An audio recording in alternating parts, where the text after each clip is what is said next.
شر سے برائی سے جو اس نے پیدا کی، جو بھی چیز اس نے اپنی مخلوق میں سے پیدا کی ہے اس کے شر سے میں اپنے آپ کو جو پناہ میں لاتا ہوں۔ امن شر، اور سے، شر سے، برائی سے، غاسقن، غاسق کہتے ہیں تاریک رات کو، تاریکی کو، غاسقن تاریکی سے، اذا، اذا اس کا معنی میں آپ کو بتایا تھا جب ہوتا ہے، اگر صرف از آئے تو یہ ماضی میں ترجمہ ہوتا ہے، اذا ہوتا ہے تو مستقبل قریب کے لیے ہوتا ہے۔ اذا وقب، وقب کا معنی ہوتا ہے چھا جانا کسی چیز کے اوپر۔ آپ دیکھیے دنیا میں میجورٹی، اس دنیا میں جو گناہ ہوتے ہیں وہ کب ہوتے ہیں؟ رات کی تاریکی میں۔ کیڑے مکوڑے کب کاٹتے ہیں؟ سانپ بچھو زمین سے کب نکلتے ہیں اپنے بل سے؟ رات کی تاریکی میں۔ چوری چکاری ڈاکہ زنی سب کچھ بے حیائی کب ہوتی ہے؟ رات کی تاریکی میں۔ تو اس کا مطلب یہ ہوا کہ رات کو شیطان کا وار آسانی سے ہو جاتا ہے۔ تو میں پناہ میں آتا ہوں تاریکی سے جب وہ چھا جائے، اور سے، شر سے، برائی سے، نفاسات، اب اس میں سے لفظ ہے نفسا، نون فے سے، اس کا مطلب ہوتا ہے پھونکنا۔ ساتا، اگے الف تا جو ہے وہ لگا اس کی جمع کے لیے ہے، پھونکنے والی۔ کوئی بھی چیز جب ہم کہیں گے تو وہ مؤنث میں ہوتی ہے، جب اس کے لیے جمع کا صیغہ استعمال کیا گیا تو پھر یہ الف اور یہ تے، اس کے ساتھ اگر ہم الف اور تے لگا دیں تو یہ بن جائے گا نفاسات، کہ پھونکنے والیوں کے شر سے۔ کیوں کہ جادوگر جب جادو کرتا ہے تو وہ کسی نہ کسی چیز کے اوپر پڑھ کے پھونکتا ہے، وہ چاہے وہ گرہ ہو چاہے کوئی اور چیز ہو۔ یہاں پہ لکھ دیا نفاسات فی العقد، عقد، عقد لفظ سے کیا ذہن میں آتا ہے؟ عقدۃ النکاح، گرہ، گانٹھ، گانٹھوں پر پھونکے مارنے والیوں کے شر سے، پھونکے مارنے والیوں کے شر سے میں گانٹھوں پر، گانٹھ گرہ، گروں پر پھونکے مارنے والیوں کے شر سے، کہ اور نارملی یہاں پہ مؤنث اس لیے لایا گیا کہ اکثر یہ کام جو ہے وہ جادوگرنیاں وہی کرتی ہوتی ہیں۔ رسول اللہ صلی اللہ علیہ وآلہ وسلم کے اوپر بھی جو جادو ہوا تھا، وہ جو کیا نام تھا اس کا، عاصم جو جادوگر تھا، لبید بن عاصم، اس نے ساتھ اپنی بیٹیاں، بعض روایت میں بیٹیاں ہیں بعض روایت میں بہنیں ہیں، وہ بھی جادوگرنیاں تھیں اور انہوں نے جو ہے وہ جادو جو ہے وہ کیا تھا۔ من شر نفاسات فی العقد، ومن شر، اور سے، شر سے، حاسد، حاسد، حسد فعل ہوتا ہے، کرنے والا کون ہوتا ہے؟ حاسد۔ یہ حاسد کی تعریف کیا ہے، ڈیفینیشن کیا ہے؟ کہ اگر کوئی شخص کسی دوسرے کے پاس اللہ کی نعمت دیکھ کے دل میں جو ہے وہ یہ خیال لائے کہ یا تو یہ مجھے بھی مل جائے یا اس سے بھی چھن جائے، اس کو، یا اس کو آپ اس معنی میں لے لیں کہ اس کو کیوں دے دی اللہ نے، اس میں کون سی ایسی جو ہے وہ اس میں کیپبلٹی تھی کہ اللہ نے اس کو دے دیا۔ اگر دیکھ کے صرف خوش ہو کہ اللہ نے دی ہے اس کو، ماشاءاللہ سبحان اللہ، تو یہ رشک ہوتا ہے، یہ رشک جائز ہے۔ جبکہ حسد کے کسی کو دی ہوئی نعمت چھن جانا وہ جو ہے وہ گناہ ہے۔ دیکھیے دنیا میں پہلا قتل اسی حسد کی وجہ سے ہوا تھا۔ قابیل نے حابیل کو کیوں قتل کیا تھا؟ کہ وہ دوسری بہن سے شادی کرنا چاہتا تھا۔ حضرت یوسف علیہ السلام کو کنویں میں کیوں پھینکا گیا تھا؟ اسی حسد کی وجہ سے پھینکا گیا تھا کہ اپنے باپ کا چہیتا زیادہ کیوں ہے۔ تو دنیا میں جتنے گناہ ہوتے ہیں، جتنے ایک دوسرے کے حق کھائے جاتے ہیں، وہ صرف اور صرف اس حسد کی وجہ سے کھائے جاتے ہیں۔ اور سے، شر سے، حاسد کے، حاسد کون ہے؟ حسد کرنے والا۔ جب حسد، وہ حسد کرے، جب وہ حسد کا، اب جب وہ، اگر تو وہ صرف حاسد ہے تو پھر تو کوئی بات نہیں، وہ دل میں کرتا ہے، دل میں بعد میں وہ شرمندہ بھی ہو سکتا ہے، دل میں وہ خواہش اس کی ختم بھی ہو سکتی ہے، لیکن جب اس کے دل سے یہ دعا نکلے، جب اس کے دل سے یا یہ کہ وہ فعلی یا قولی طور پہ اس کی اس نعمت کو چھیننے کی کوشش کرے، اس کو جو ہے وہ کہا جاتا ہے کہ جب وہ حسد کرے۔ تب ترجمہ دیکھیے، کہہ دیجئے میں پناہ میں آتا ہوں نمودار کرنے والے رب کی، ہر اس چیز کے شر سے جو اس نے تخلیق کی، اور شر سے تاریکی کے جب کہ وہ چھا جائے، اور شر سے گروں میں پھونکے مارنے والیوں کے شر سے، اور حاسد کے شر سے جب کہ وہ حسد کرے۔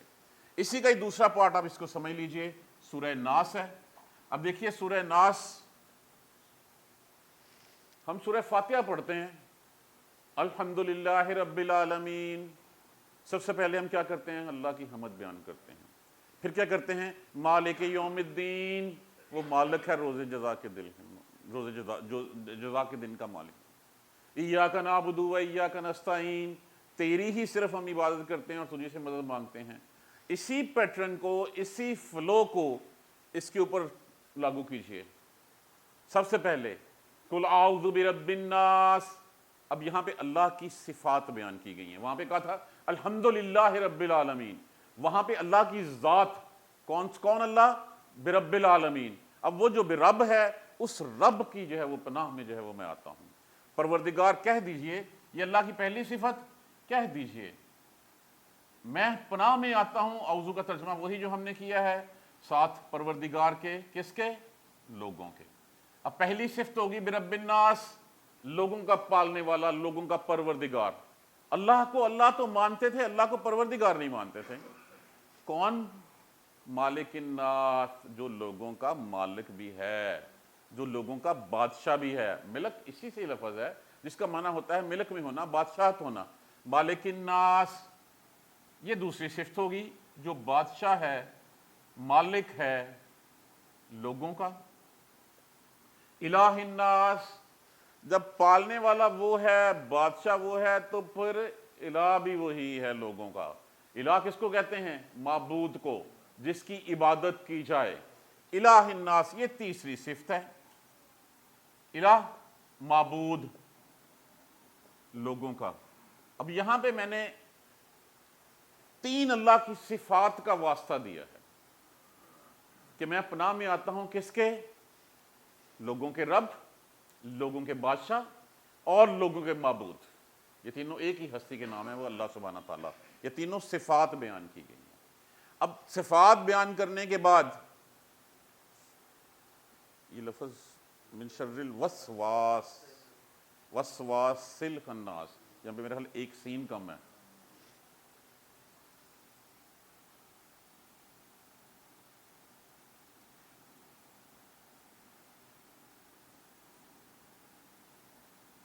ایسا ہی ہوگا، ہیں؟ وسواس الخناس کس سے؟ اب یہاں پہ اتنی بڑی برائی سے جو ہے وہ اللہ کی پناہ میں آیا گیا ہے، کون سی؟ وسوسہ ڈالنے والے کی۔ یہ لفظ، ہاں ٹھیک ہے یار، ایسے ہی ہوگا، وسوسہ۔ اب وسوسہ کیا ہوتا ہے؟ وسوسہ ہوتا ہے حد سے خفی، کہ کسی کے دل میں کوئی ایسی بات ڈال دینا کہ اس کو احساس ہی نہ ہو کہ مجھے کس کرم کی طرف لگا دیا گیا ہے۔ شیطان انسان کے دل میں ایسی بات ڈال دیتا ہے، وسوسہ ڈال دیتا ہے، کہ جس سے انسان سمجھتا ہے کہ میں دین کی راہ پہ ہوں، میں اللہ کے بتائے ہوئے راستے کے اوپر ہوں، لیکن حقیقتاً وہ اپنی راہ جو ہے وہ کھو چکا ہوتا ہے۔ حد سے خفی، ایسی بات جو دل میں ڈال دی جائے جو بڑی خفیہ طریقے سے ہو، وسوسہ ڈال دینا کسی چیز کا۔ عام طور پہ لگائی بجھائی کرنے والے لوگ ایسے کہتے ہیں، وہ دیکھو نا جی وہ ایسا ہے، لیکن ساتھ ہی اس نے کہہ دینا کہ جی ہمیں کیا اس سے، لیکن یہ کہ وہ ہے، حالانکہ مجھے نہیں پتا، میں نے سنا ہے ایسی۔ تو یہ وسوسہ ڈالنا ہوتا ہے۔ اب وسوسہ ڈالنے کے لیے شیطان کا سب سے بڑے طریقہ کار ہیں۔ وسواس الخناس، خناس الف لام نے تو کر دیا اس کو خاص، خناس، یہاں وسوسہ ایک فعل ہے اور وسواس ڈالنے والا۔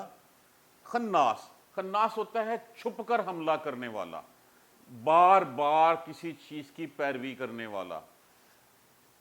من شر الوسواس الخناس، شر سے وسوسہ ڈالنے والے کے جو بار بار حملہ کرے۔ اب اس کی خناس لفظ خنس سے ہے۔ اب اس کی جو ہے وہ میں آپ کو مثال دے دیتا ہوں کہ شیطان سب سے پہلے انسان کے ذہن میں آگے بات ڈالتا ہے، کون سا رب؟ وہ کسی نے پیدا نہیں کیا، یہ ایٹم پھٹا تھا تو سارے جو ہے وہ بس حدث میں جو ہے وہ سارے آ گئے ہیں، اس لیے کوئی ایسی، وہ شرک اور اس کی دہریت کی طرف جو ہے کفر کی طرف انسان کو لاتا ہے۔ جب انسان اس کی بات ماننے سے انکار کر دیتا ہے نا، تو پھر جو ہے وہ اس کو جو ہے وہ لاتا ہے چھوٹے گناہ کی طرف، یہ کر لو کوئی فرق نہیں پڑتا، کون سا اللہ دیکھ رہا ہے؟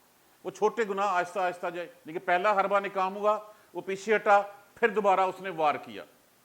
جب یہ بھی نہ ہوا تو پھر وہ بدعت کی طرف انسان کو لے کے آتا ہے، دیکھو نا جی اس میں برائی تو کوئی نہیں ہے نا، آپ یہ نیک کام کر لیں، اس میں کون سی برائی، کہاں لکھا ہوا ہے کہ یہ برائی ہے؟ دین صرف وہ ہے جو اللہ سبحانہ تعالیٰ نے رسول پاک صلی اللہ علیہ وآلہ وسلم کے ذریعے بھیجا، اس کے علاوہ اور کوئی دین نہیں ہے۔ چاہے میرا باپ کہے، چاہے کوئی پیر کہے، چاہے کوئی مولوی کہ چاہے کچھ بھی کہے، اگر وہ قرآن و سنت کے منافی ہے تو وہ نہیں منافی ہے، تو پھر وہ حصہ نہیں ہے۔ یہی وہ بدعت ہے جو وہ ڈالنے کی کوشش کرتا ہے۔ کر لو دین کے کچھ ایسے کام سنوار کے جن کا دین سے کوئی تعلق نہیں ہوتا، وہ اس کو ڈال دیتا ہے، اور وہ لوگ ان کاموں کی طرف لگ جاتے ہیں، اصل دین کو بھول جاتے ہیں۔ اور پھر جب چوتھی بات آخری نہیں ہٹتا نا، پھر وہ کہتا ہے اچھا یار وہ کر رہا ہے نا، تجھے کیا تکلیف ہے، تو چھوڑ دے، اس کو کرنے دے، وہ جانے، اس کا رب جانے۔ یہ سب سے بڑی گمراہی، سب سے بڑی خرابی ہے ہمارے معاشرے میں۔ ہم کہتے ہیں کہ یار وہ جانے، اس کا رب جانے، یہ ایسی بات نہیں ہے۔ میرے ساتھ والے گھر میں اگر آگ کا الاؤ روشن ہوگا تو میرا گھر اسے بچ نہیں سکے گا کبھی بھی۔ اگر صرف یہ ہوتا کہ اپنی ذات کی حد تک ہوتا تو رسول اللہ صلی اللہ علیہ وآلہ وسلم ساری عمر اتنی محنت کیوں کرتے؟ آپ کو تو نبوت مل گئی تھی، آپ غار ہرا میں تھے، آپ بیٹھے جو وہ اللہ اللہ کرتے رہتے، کیوں آپ نے؟ انبیاء کرام جو ہے وہ ساری عمر جو ہے 950 سال تک نوح علیہ السلام کیوں تبلیغ کرتے؟ حضرت ابراہیم علیہ السلام ساری دنیا سے کیوں ٹکر لیتے؟ اس لیے کہ اس اللہ کا دین جو ہے وہ غالب کرنا تھا۔ جہاں پہ بھی دیکھو کہا گیا ہے کہ اس کو روکو اپنے ہاتھ سے روکنے کی ہمت نہیں ہے تو روکو اس کو اپنی زبان سے، اگر زبان سے بھی روکنے کی ہمت نہیں ہے تو روکو اپنے پھر دل سے، دل میں اس کے برا جانو۔ یہی سب سے بڑی جو ہے وہ سب سے چھوٹی جو ہے وہ چھوٹا درجہ ہے ایمان کا۔ من شر الوسواس الخناس، شر سے وسوسہ ڈالنے والوں کے جو چھپ چھپ کر وار کرتے ہیں۔ خناس، چھپ چھپ کر وار کرنے والا۔ الذی، اس میں موصول، وہ جو، کون وہ؟ یوسوسو، جو وسوسہ ڈالتا ہے، میں، صدور کس کو کہتے ہیں؟ صدر۔ صدر کس کو کہتے ہیں؟ سینے کو۔ اس کی جمع کیا ہے؟ صدور۔ سینوں میں لوگوں کے، کہ ہر اس شخص کے شر سے جو لوگوں کے سینوں میں وسوسہ ڈالتا ہے، ہر اس کے شر سے، من الجنت والناس، سے، جنوں میں سے اور انسانوں میں سے۔ جو بھی جنوں اور انسانوں میں سے کسی کے شر دل میں وسوسہ ڈالتا ہے، اس کے شر سے میں پناہ مانگتا ہوں۔ ایک چیز ذہن میں بٹھا لیجیے، جنہ اور جنہ دو ڈیفرنٹ ورڈ ہیں۔ ہم اکثر جنت کو جن پڑھ جاتے ہیں، جنہ کو جنت پڑھ جاتے ہیں۔ زیر اور زبر کا فرق ہے، اس سے مراد جن ہوتا ہے، اس سے مراد باغ ہوتا ہے۔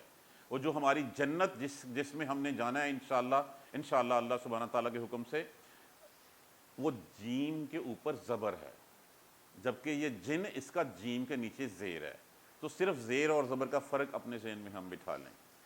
کہہ دیجئے میں پناہ میں آتا ہوں لوگوں کے پروردگار کی، جو لوگوں کا مالک بھی ہے، جو لوگوں کا الہ بھی ہے، جس کی عبادت بھی کی جاتی ہے۔ اب یہ کام اپنا بتایا گیا ہے، من شر الوسواس الخناس، شر سے وسوسہ ڈالنے والے کے جو چھپ چھپ کر بار بار حملہ کرتا ہے۔ انسان کے دل میں برائی کبھی یک بارگی نہیں آتی، ہمیشہ اس کی پرورش کی جاتی ہے، اور وہ پرورش یہ شیطان ہی ہوتا ہے جو بار بار وسوسہ ڈال کے اس میں کر رہا ہوتا ہے۔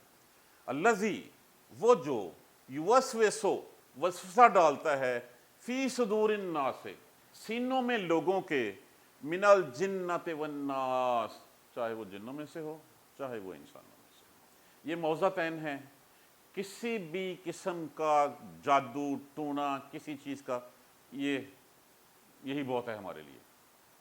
رات کو پڑھ کے سوئیں، ان کی فضیلت اتنی ہے، موضعتین کہا گیا ہے، لیکن بعض روایت میں تو موضعات کہا گیا ہے کہ اپنے آپ کو بچانے کے لیے موضعات، وہ تیسری صورت 7 سورہ اخلاص بھی شامل ہو جاتی ہے۔ ہر ایک صورت 1/4 قرآن کے برابر ہے۔ یہ اپنے اوپر پڑھ کے پھونک لیں، اللہ اللہ خیر صلی اللہ، اس کے بعد دے دیں اس کو اللہ کی پناہ میں۔ جب یہ سارا کچھ اللہ کی پناہ میں دینے کیا جاتا ہے تو یہ سب سے پر اثر اکثر نسخہ ہے۔ یہ نسخہ ہے کہ یہ اپنے اوپر آزما لیں، جس کے اوپر بھی ہوا ہے یہی دم کر کے پھونک دیں، اللہ سبحانہ تعالیٰ جو ہے مدد کرنے والا ہے۔ ایک بات میں جاتے جاتے بتا دوں، کہ لوگوں کو اس کے اوپر ہوتا ہے کہ یہ حضور صلی اللہ علیہ وسلم کے اوپر جادو، دیکھیے اس جادو سے آپ صلی اللہ علیہ وسلم کی نبوی زندگی کے اوپر کوئی فرق نہیں پڑا کسی کو، کیونکہ اگر نبوی زندگی میں فرق پڑتا تو پھر لوگوں نے کہنا تھا کہ جس کو جو ہے وہ کوئی اور جو ہے وہ ہرا نہیں سکا تو کچھ جادوگروں نے کرا لیا. نہیں، آپ کی نبوی زندگی ویسی کی ویسی ہی رہی. آپ کی جسمانی زندگی اپنے اندر ہی اندر جو ہے وہ آپ گھل رہے تھے اس سے، اور جب یہ ختم ہوا تو پھر اللہ سبحانہ تعالیٰ، وہ آپ ایسے ہو گئے جیسے کوئی بندھا ہوا شخص کھل جاتا ہے. آپ کی ذاتی زندگی، جسمانی زندگی کے اوپر اس کا اثر آیا، لیکن آپ کی نبوی زندگی کے اوپر اس کا کوئی اثر نہیں آیا. جزاک اللہ خیر. سبحانک اللہ.